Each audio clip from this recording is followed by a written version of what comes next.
যারা যারা প্রেমে ব্যথা পেয়েছে তাদের একটু মোবাইলের লাইটটা জ্বালতে বলবো চারিদিকে প্লিজ, আস্তে আস্তে চারিদিক থেকে একটু অন্ধকারে দেখতে চাই। যারা যারা প্রেমে ব্যথা পেয়েছে তোমাদের মুখ কেউ দেখতে পাবে না, সবার কাছ থেকে, ঠিক আছে?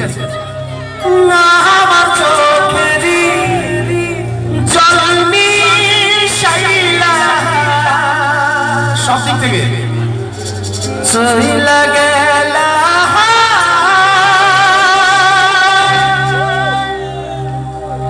আর দেখতে পাবো না লাইট? আর কারো কাছে মোবাইল নেই? এদিকে কিছু হবে না, একটু জ্বালালে জ্বালো সবাই। জানি আজ রাতে হইবা পরে আর ভাই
আদর কইয়া মুইছানি কালে আজে আইসা পাশে জড়াই তোরে বুকে বলবো আমি কথা।